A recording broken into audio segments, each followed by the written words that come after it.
En 1853, Louisa Bird Cunningham descend la rivière Potomac en Virginie, aux États-Unis, et elle aperçoit une maison sur la colline, sur la flanque de la colline, même à distance. Il était clair qu'elle était en mauvais état et qu'elle se détériorait. Comment cela est-il possible? Cette maison représentait tant de choses, car c'était la maison de George Washington à Mount Vernon, qu'elle représentait la fondation de la grande nation des États-Unis, une maison importante qui a tombé dans un état de désarroi. Notre texte, le dernier passage dans le livre d'Amos, parle d'une autre maison qui était dans un état loin d'optimal, un royaume divisé, pas des bons rois, une maison qui avait besoin d'être reconstruite.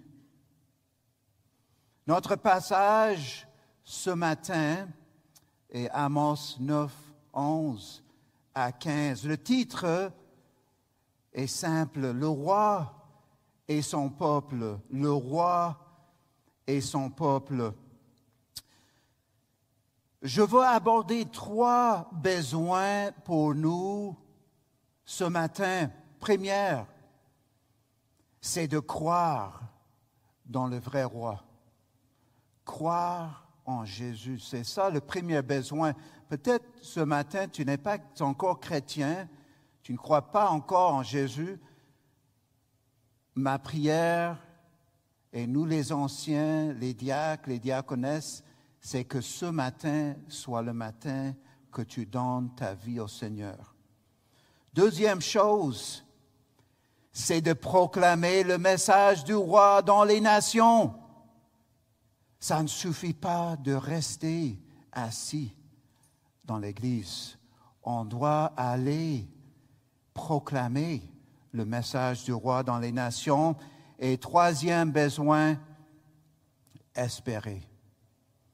D'espérer qu'il y aura le royaume de Dieu sur terre. Le royaume de Dieu a déjà commencé en Christ, mais il y a des promesses qui attendent l'accomplissement littéral dans l'avenir. La leçon principale de Amos 9, 11 à 15 est ceci: parce que Jésus est ressuscité, assis à la droite du Père maintenant, nous travaillons dans le ministère avec l'attente joyeuse de la venue du royaume de Dieu sur terre. Maintenant, nous sommes à la fin du livre d'Amos. Et si on peut dire tout le livre d'Amos dans une seule phrase, on peut dire ceci. Tous les livres d'Amos, tous les 9 chapitres, un résumé de ces 9 chapitres, voici un résumé. Toutes les nations seront jugées par l'Éternel pour leur injustice, y compris Juda et Israël. Pourtant, l'Éternel annonce son plan du salut à ceux qui se repentiront et croiront au roi à venir. Donc, on voit 2 choses dans le livre d'Amos: jugement et la grâce. Jugement et le salut. On voit, et dans notre passage, qui est peut-être le texte le plus facile à prêcher dans le livre d'Amos, c'est notre texte de ce matin. Parce que notre texte de ce matin adresse ce deuxième aspect du livre d'Amos. L'Éternel annonce son plan de salut à ceux qui se repentiront et croiront au roi à venir. Donc, il y a 3 sections dans cette petite sélection de versets. Donc, première section, c'est verset 11. Nous mettons notre foi en Jésus-Christ, le roi. Deuxième, nous proclamons l'Évangile aux nations, chapitre 9, verset 12. Et la troisième et dernière section, versets 13 à 15, nous vivons avec l'espérance en attendant le jour que le royaume de Dieu sera sur terre dans son plein épanouissement. Donc, venez avec moi dans la première section ici. Nous mettons notre foi en Jésus-Christ, notre roi. Verset 11. En ce temps-là, je relèverai de sa chute la maison de David. Nous avons une maison ici qui est tombée dans un état de désordre. Et Dieu, qui parle ici, c'est l'Éternel. L'Éternel dit, en ce temps-là, donc ça sera dans l'avenir. Quels sont les verbes que nous voyons en verset 11? Regardez avec moi dans vos Bibles, il y a 4 verbes. Dans ma traduction seconde, chaque verbe commence avec la lettre R. Est-ce que vous voyez les 4 verbes? Oui. On a « je relèverai de sa chute la maison de David, j'en repairerai les brèches, j'en redresserai les ruines et je la rebâtirai comme elle était autrefois. » Ici, nous avons la promesse, une déclaration prophétique de la part de l'Éternel qui culmine le message prophétique d'Amos pour le peuple de Dieu. C'était avant la déportation. C'était dans 722 du royaume d'Israël au nord. C'était avant l'exil de Juda, le royaume du sud, en 587. Bien avant ça, l'Éternel dit, j'ai un plan. Et c'est lié avec le roi qui vient dans la ligne de David. Je vais reconstruire sa maison. L'Éternel fait référence à la maison de David ici. Savez-vous que ce texte est cité mot pour mot par Jacques en Acte 15? Donc ici, pour le premier destinataire, c'était la grâce de Dieu qui montre « J'ai un plan pour vous, mon peuple Israël. » Mais pour nous qui sommes en Christ, plus loin dans l'histoire de la rédemption, Jacques cite ce passage en Acte 15, verset 16. Est-ce que nous savons qu'est-ce qui se passe en Acte 15? C'est une étape dans l'histoire de l'Église quand l'Église a commencé comme une Église juive.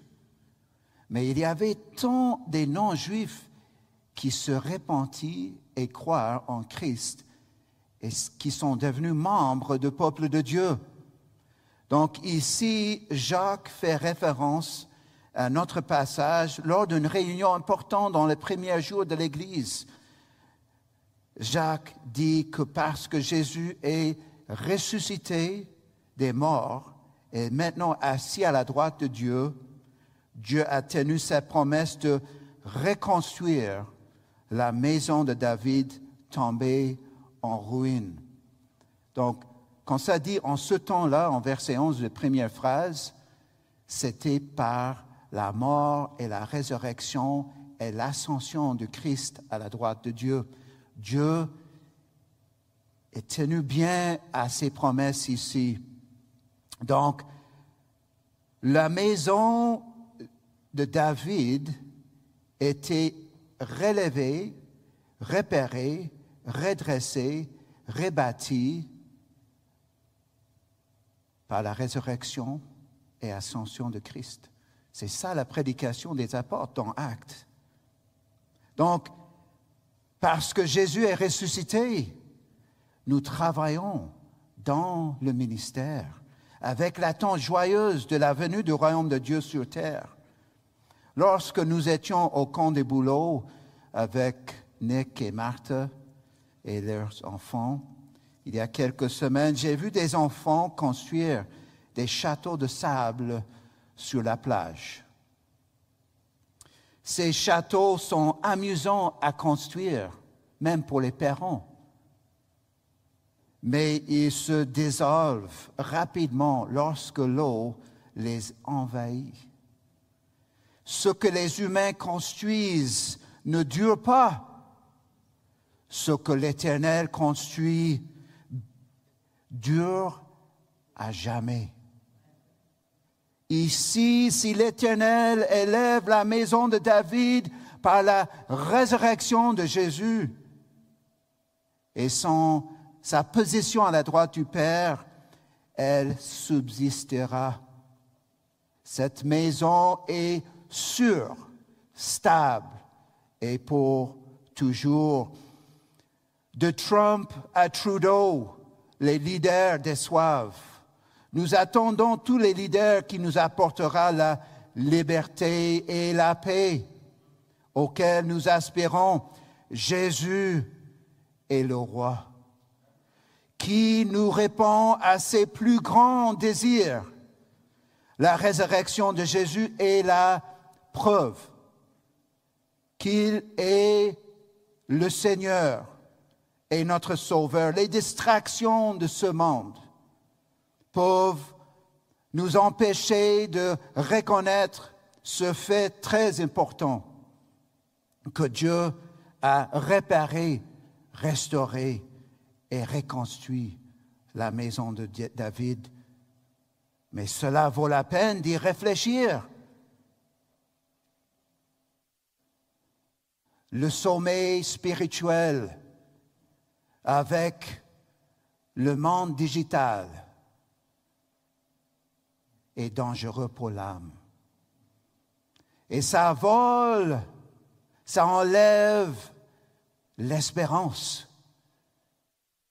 Ça enlève la seule solution que nous cherchons, le vrai roi. L'avenir est brillant pour le peuple du roi. Ce passage nous montre que Dieu est aussi très actif dans le monde contre la vision de monde séculière qui nous envahit. Même nous les chrétiens qui pensent que Dieu n'est pas impliqué dans le jour à jour. C'est pas vrai ça. Parce que nous voyons 4 verbes dans verset 11 qui montrent un Dieu qui agit pour accomplir un plan de salut pour même nous, les non-juifs. Il est sage d'y réfléchir à nouveau. Si tu n'es pas encore croyant, je t'implore et je te comprends. Mais réfléchissez sur cette vérité. En tant que peuple de Dieu, nous sommes le peuple du roi. Comme le roi vend le peuple. On a vu dans l'Ancien Testament tant des rois en Israël, même en Juda, qui n'étaient pas bons. Et le peuple s'en alla dans le péché. Mais nous sommes un peuple centré autour de notre roi. On voit ça dans le Nouveau Testament. La résurrection et l'ascension de Christ sont les catalyseurs de l'Église. Et nous sommes un peuple qui vit en relation avec le roi. Deuxième section, verset 12, c'est Nous proclamons l'Évangile aux nations. Nous proclamons l'Évangile aux nations. Donc, verset 12, afin qu'ils possèdent le reste d'Édom. Le « il » se réfère ici au peuple du roi davidique. Observons la conjonction « afin qu'il ». La restauration de maison de David a un but vers le peuple du roi, afin qu'il possède le reste d'Édom. Le reste d'Édom, Édom était parmi les nations jugées en chapitre 1, verset 12. L'Éternel a annoncé la destruction d'Édom, mais ici, il y a clairement un reste qui survivra et s'alignera avec Israël. On voit la grâce de l'Éternel, même ici, dans le jugement. Il y a un reste dans la nation d'Édom. Et toutes les nations sur lesquelles mon nom a été invoqué, ce verset nous rappelle que l'Éternel gouverne toutes les nations. Prochaine phrase, dit l'Éternel qui accomplira ces choses, cela ne manquera pas d'arriver. Ce n'est pas un château de sable, c'est sûr. Pour le premier destinataire d'Amos, c'est un message de salut avant le jugement.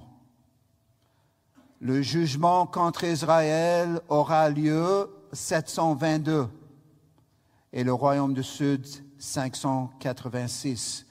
Mais bien avant ça, Dieu a envoyé Amos pour donner un message de salut, un message d'espérance, pour dire, même il y aura les Édomites qui viennent à toi, peuple du roi. Même les Édomites et les peuples des autres nations vont venir à vous, Israël, à cause de ce que j'ai fait dans le roi davidique.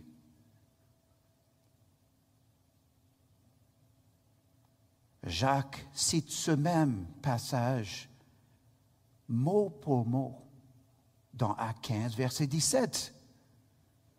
Dieu a tenu cette promesse en intégrant des non-juifs d'autres nations comme nous.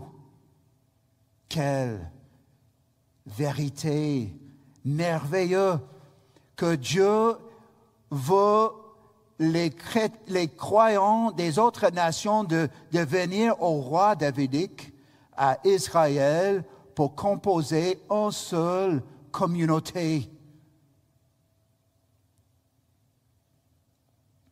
Liée au roi.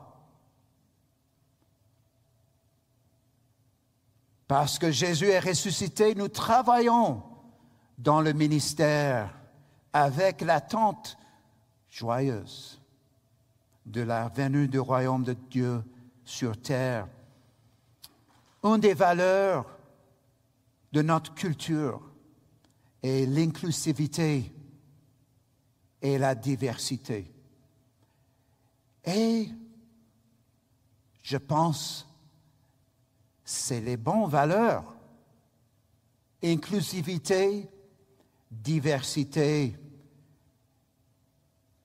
L'Église est la communauté le plus diverse au monde, ethniquement, linguistiquement, culturellement, la communauté la plus diverse sur terre, parce que c'est fait par Dieu lui-même. C'est lié au roi. Et c'est belle d'être diverses, différentes langues, On était la semaine passée à la Musée de la Bible à Washington, D.C. Combien de traductions de la Bible? Les traductions de la Bible sont à hausse dans les derniers 50 ans, en créole, en wolof, en plusieurs langues en Afrique, en Asie, mais il reste d'autres langues à traduire. Mais tout ça pour dire l'Église est la communauté la plus diverse au monde. Et l'inclusion des non-juifs dans le peuple de Dieu, mes amis, mes frères et sœurs, c'est l'accomplissement de Amos, chapitre 12. Et nous sommes les bénéfacteurs de Amos 9, 12. Nous qui ne sommes pas juifs, la plupart de nous n'ont pas des racines juives ici, mais nous sommes les bénéfacteurs du roi parce que nous avons repenti, nous avons mis notre foi dans le roi. Est-ce que nous allons dans les nations pour proclamer l'Évangile? Parce que ce que nous voyons ici dans le cœur de l'Éternel, il y a d'autres nations. Édom représente toutes les autres nations, et puis Dieu cite, il y a d'autres nations qui vont venir à vous, mon peuple, à cause de ce que j'ai fait avec le roi davidique. Ça, c'est une invitation pour nous, pour aller dans les nations et proclamer le message du roi. Nous sommes ici en train de réfléchir à comment mobiliser notre Église pour la mission. Peut-être réfléchis-tu à ce que tu veux faire de ta vie et en tant que carrière ce matin. Pourquoi ne pas être missionnaire? Peut-être enseigner, former les leaders, peut-être traduire la Bible dans une autre langue. Peut-être tu as des compétences administratives ou en matière de construction ou en mécanique ou plusieurs d'autres choses. Les hommes, les femmes, allez aux nations. Nous avons Mission Québec, mais nous avons besoin de Mission mondiale. Allez dans les nations. C'est la joie d'être au service du roi. Il n'y a pas quelque chose plus joyeux que ça. Donc ici, et nous savons tous le texte en Matthieu, allez faites de toutes les nations des disciples. Ici, ce n'est pas que tu dois être un pasteur, mais c'est de faire les disciples. Ça nous touche, les hommes, les femmes, les filles, les garçons, à n'importe quel âge. Allez faire les disciples du roi, le vrai roi. L'Église est une communauté multinationale centrée sur Christ, remplie de l'Esprit et guidée par la parole de Dieu. Ce n'est pas seulement la culture nord-américaine qui est importante. On doit être conscient de notre culture occidentale qui peut facilement nous convaincre que c'est la seule façon de faire l'Église. Ce n'est pas seulement en anglais, je sais bien ça, mais aussi le français, le créole, l'arabe. Il y a combien de langues au monde? Angie, est-ce que tu sais combien de langues au monde? des milliers de langues.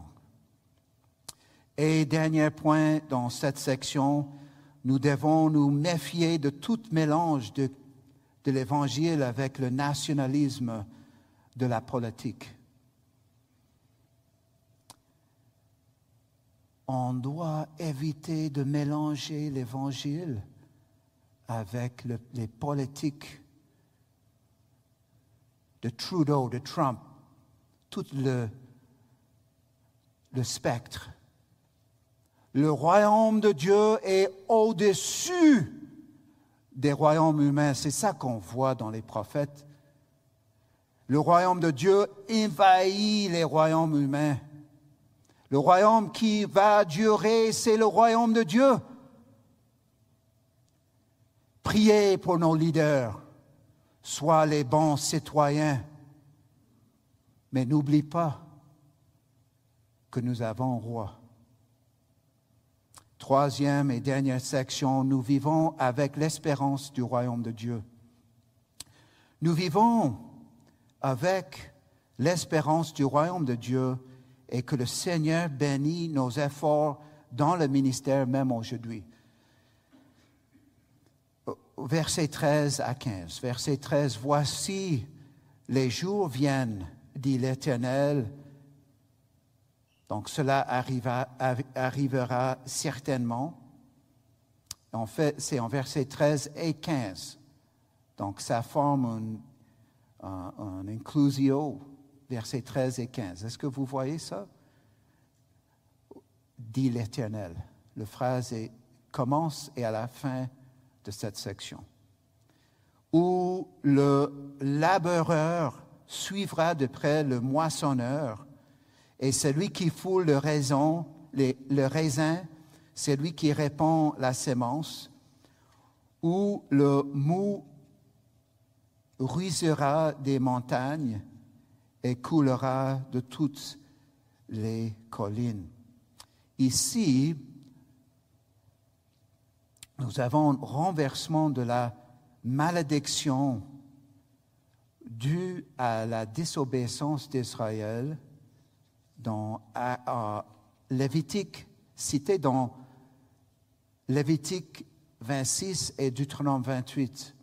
Il y avait des bénédictions pour obéissance dans l'alliance mosaïque, l'alliance que Dieu a faite avec Israël. Obéissance, bénédiction. Désobéissance, malédiction. Donc, l'exil que Amos vient d'annoncer, le jugement de Dieu, c'est à cause de la désobéissance persistante en rejetant tous les messages des prophètes. Mais Dieu dit ici qu'il va enlever cette malédiction un jour. Donc ici, pour labourer, donc le labourage se fait au début de l'année agricole, juste après les premières pluies. Ce serait en octobre ou novembre. Le moisson termine l'année agricole en avril, mai. Habituellement, un intervalle de 6 mois séparait ces deux activités, mais ici, il y a une compression de temps que le récolte sera si grand que même celui qui laboure va passer celui qui moissonne. Il n'a pas une distance des mois, c'était juste l'industrie au maximum efficacité. Le foulage, dans la partie suivante du verset, le foulage du raisin suit de près les talons de planteur. Le pressurage des raisins était une activité pratiquée pendant les mois d'août, comme maintenant, et de septembre, et la plantation était un travail de novembre en décembre. Là encore, un laps de temps séparait généralement ces deux activités, mais maintenant, ils se chevauchent. La bénédiction de l'Éternel sur son peuple. L'accomplissement de ce verset pour les premières destinataire d'Amos, il pense après l'exil. Mais nous, on place cela dans le millénium, dans Apocalypse 20. Et puis, dans la Nouvelle Jérusalem, en Apocalypse 21 à 22.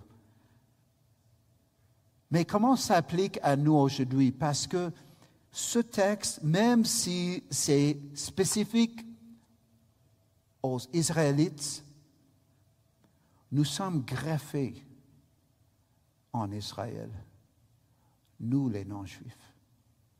Romains 9 et ailleurs, nous sommes greffés. Une autre image agricole.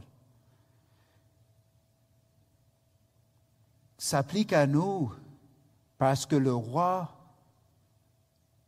est élevé. Les Juifs il y avait des Juifs qui ont formé le début de l'Église.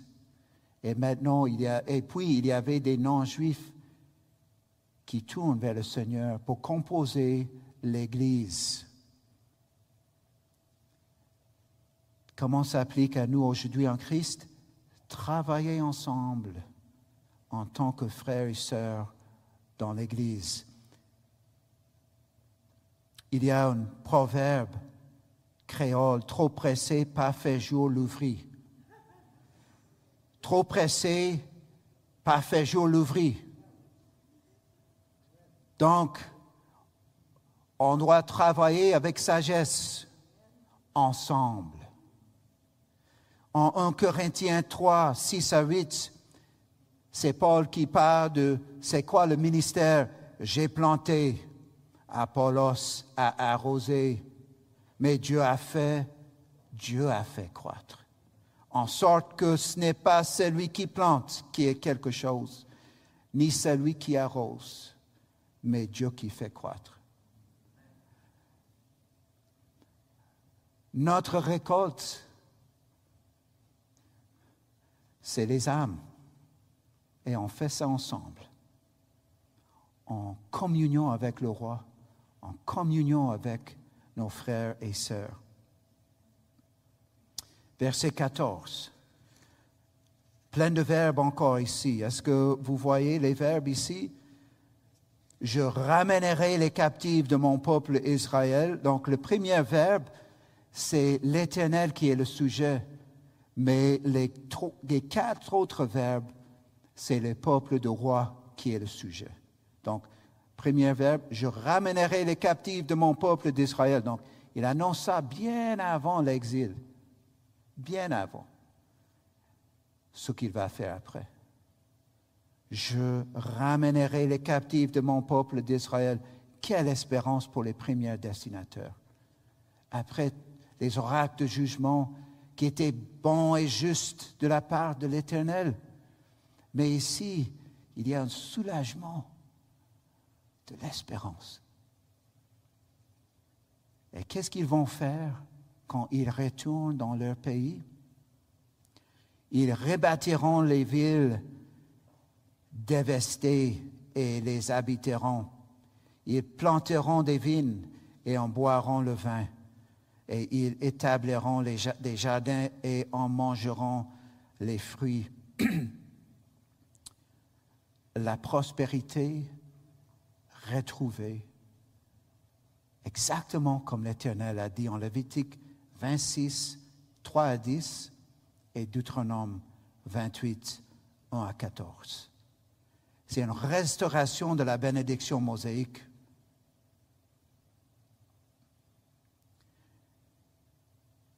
Un peu après que Amos a communiqué ce texte à ses premiers destinataires, il y avait les retours des exilés en Israël.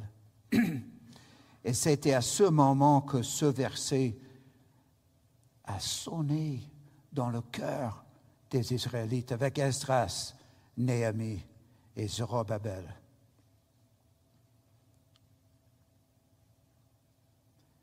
Et nous voyons aussi l'accomplissement de ce verset avec la formation de la nation d'Israël en 1947.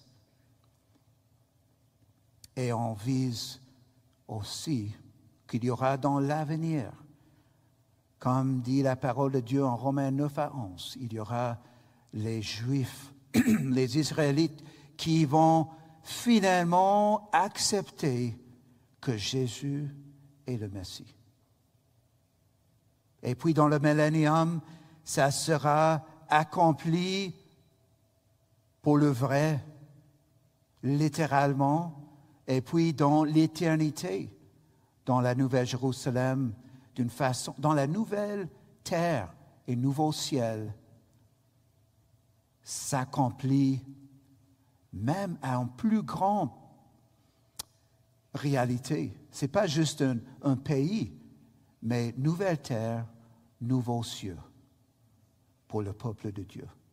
Et nous sommes inclus dans ça, nous l'Église. Dans le Nouveau Testament, nous voyons que l'Église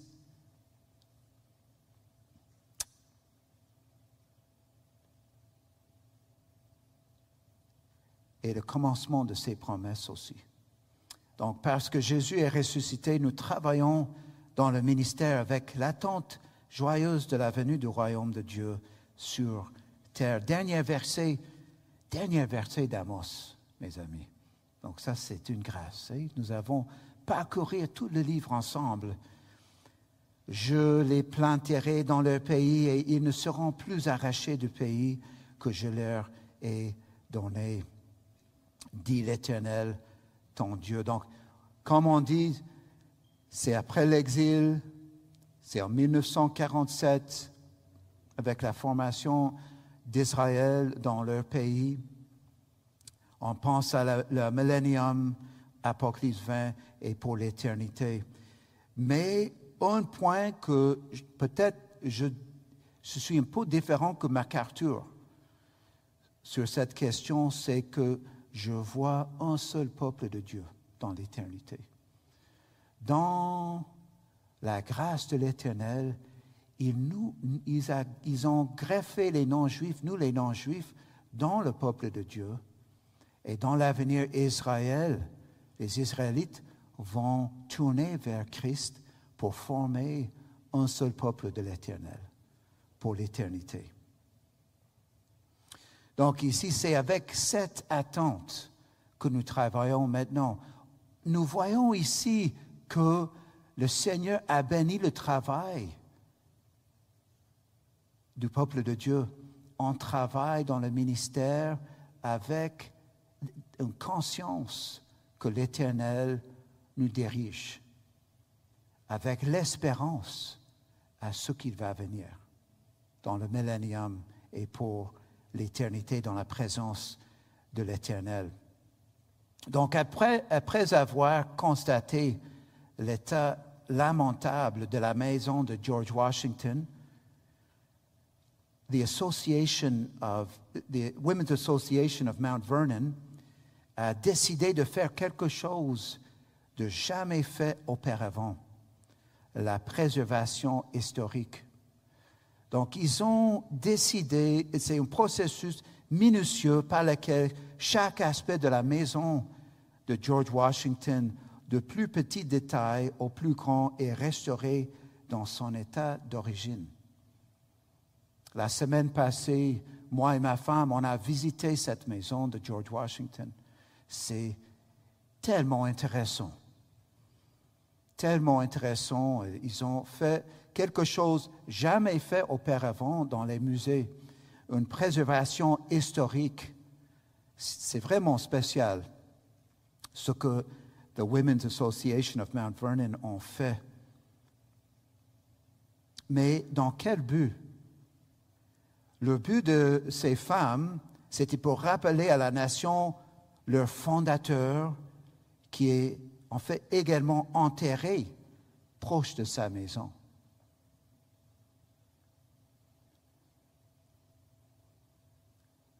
Notre roi n'est plus enterré. et nous sommes sans maison.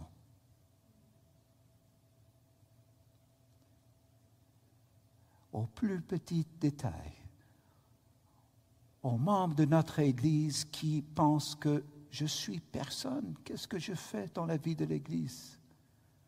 Jusqu'à Pasteur Nick, chaque personne est essentielle pour la maison de notre roi. Parce que Jésus est ressuscité. Nous travaillons ensemble avec l'attente joyeuse de la venue du royaume de Dieu sur terre. Amen.